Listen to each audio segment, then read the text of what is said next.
A very good morning once again. And this is basically a continuation of the talk that I was giving in the morning, assisted breech delivery or a breech presentation. What do we do about it?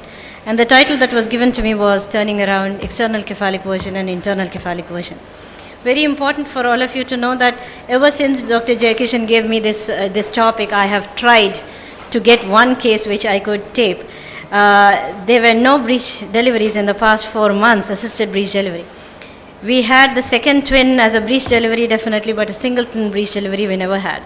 I moved ahead and I thought maybe I can do the video for the external cephalic version. People are so reluctant to give you a video, so it was a difficult thing to collect my own videos and give. It would have been great if I had one and just to display it onto you. So for the purpose of definition, an external cephalic version is a procedure that we would do to externally rotate a fetus from any other presentation to that of a cephalic presentation or a vertex presentation. Another definition is external cephalic version is a manipulation of the fetus through the maternal abdomen to get the desired cephalic presentation. I am taking most of the slides or the data in here from the RCOG guideline which had come up on external cephalic version. Today we know that we are having breech. We have been told that it should be a cesarean section. There is a huge kind of a demand from the public also that they wouldn't like to go for a vaginal delivery despite counseling. They are the incidence of maternal request cesarean section is rising, but it has a place in obstetrics and it's a valuable place and very often underused by the obstetricians themselves.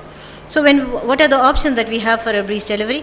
At the current rate that we are going, more than 90% cesarean section rate, and the assisted vaginal delivery rate has gone down so drastically that last year we had among the term babies only one assisted delivery. Maybe a little preterm we had many, but term we had only one assisted breech delivery. So the external cephalic version comes in very comfortably in this place and to reduce the incidence of cesarean section, and if we increase the incidence of external cephalic version. Where did it start and how did it start? We get references for external cephalic version way back from before Christ era also.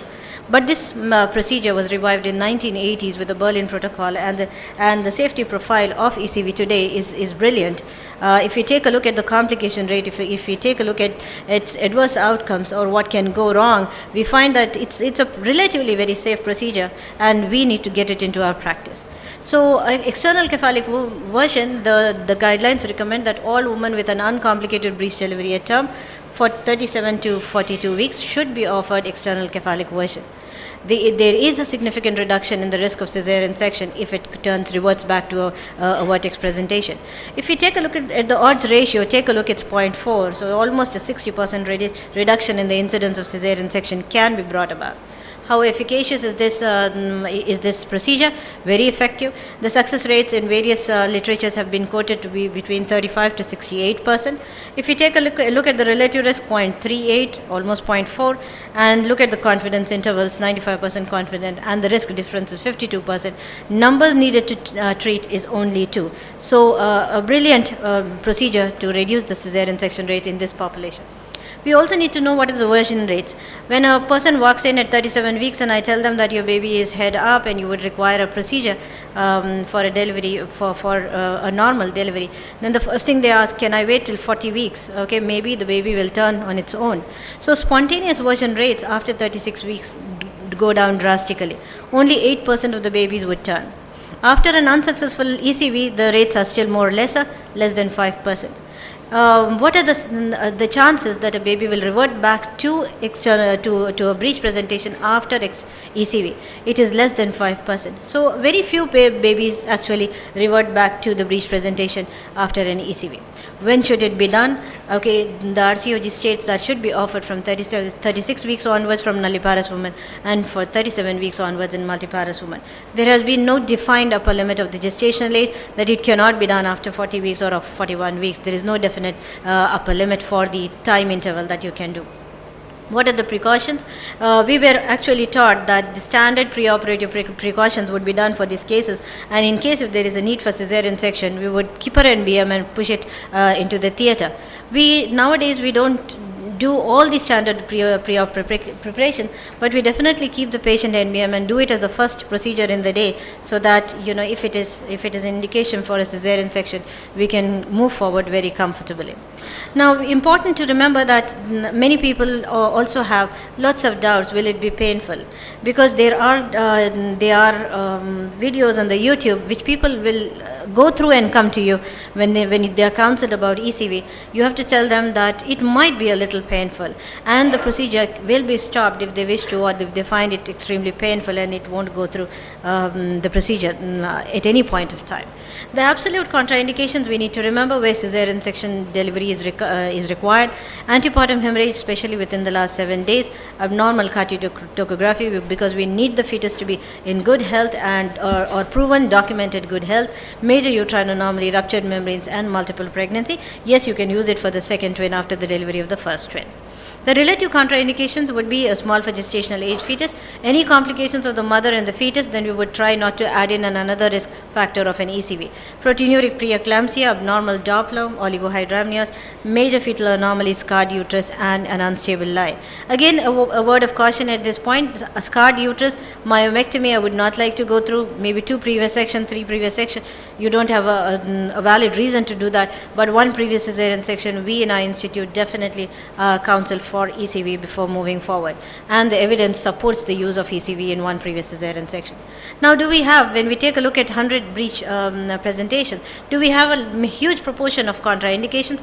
No, they were found in a very small percentage, that is 4%. That would tell you that 96% of the breech cases that you would have will be having criteria that they can undergo ECV very safely.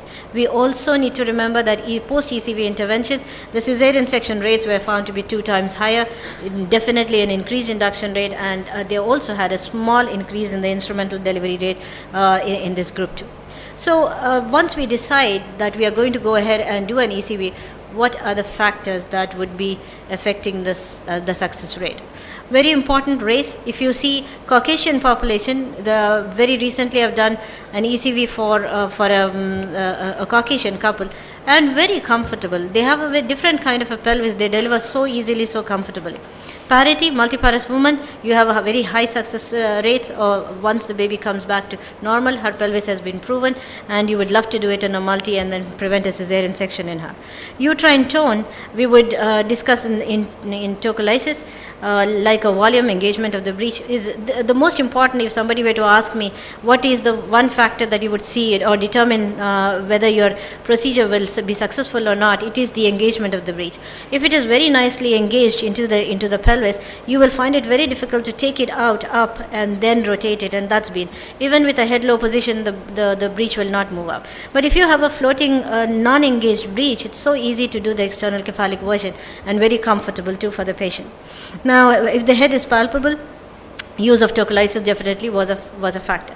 Now, a word about tocolysis is in India for past 1 year we are not getting terbutaline, and we are having or using nitroglycerin as our acute tocolysis protocol.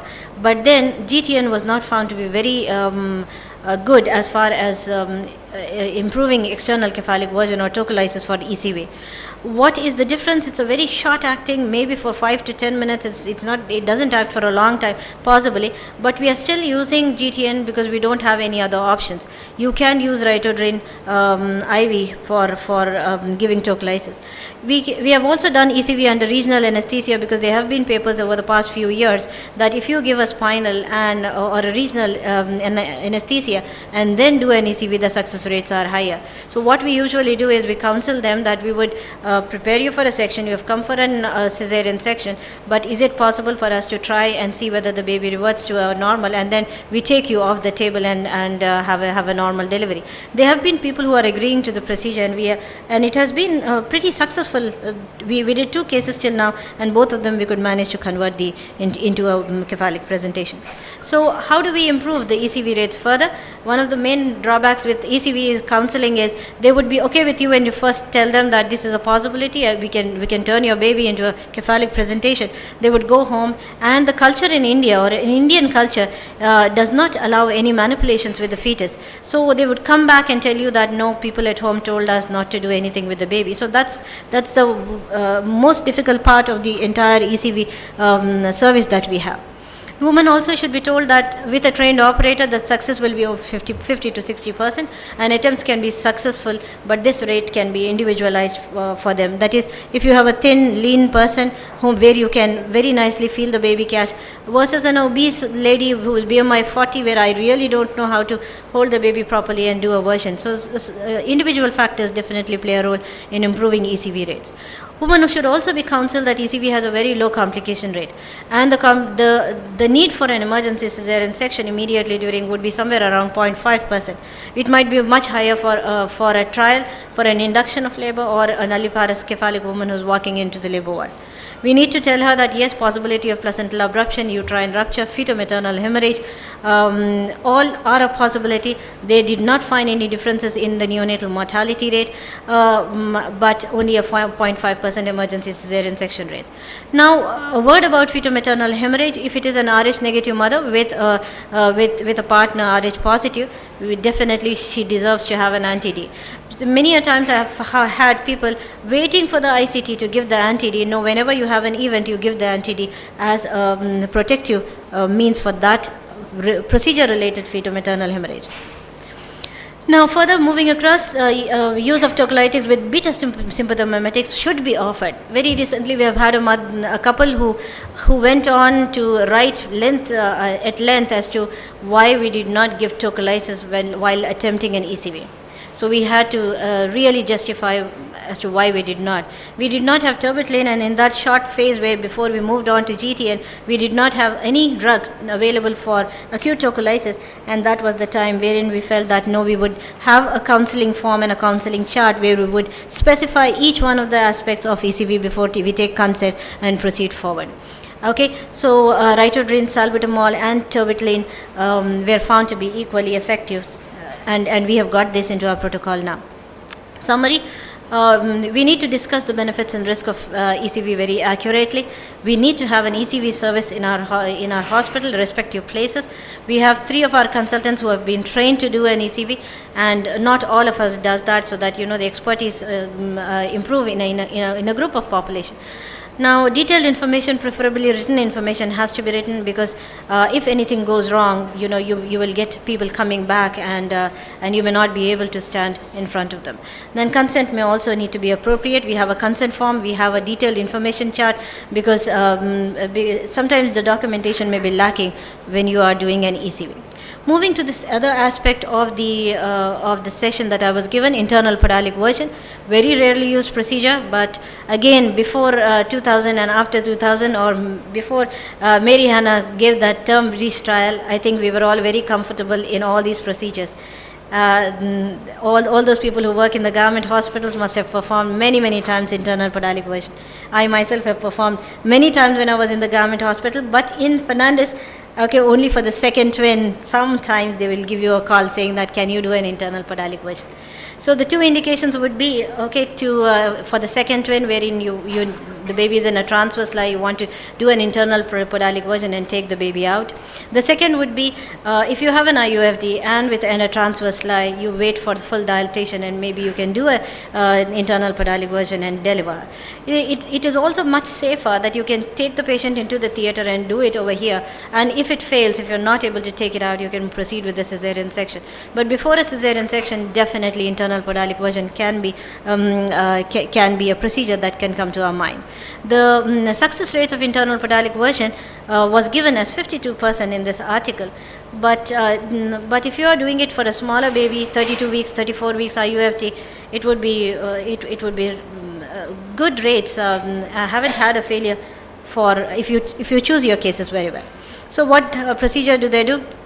lithotomy position, analgesia, you identify the heel. I find it better to do a scan myself just prior to doing the procedure so that I know where the legs are, I know where the back is, so that I'm not unnecessarily going around and picking up the hand and getting it out. So once you know where the leg is or the heel is, you just go inside and catch hold of the heel. The rest of the delivery would be like a breech delivery. Very important to remember that to give oxytocin post-delivery, the incidence of PPH may be higher because you are pulling out a baby and leaving the space entirely open, and examine for any trauma that might have occurred. So the reasons for adverse outcome in IPV, we need to remember, is failure to monitor the fetus, failure to anticipate PPH and trauma. One of the most important things that does not allow us to stand tall is poor documentation. We may have done everything right, but we don't document well, and we find it difficult to prove later on. Failure to identify twins and operation theater standby. Like I said, it can be a standby, but it may be much more safer to shift her into the theater and have everything ready in case if it fails, you move forward to do a cesarean section.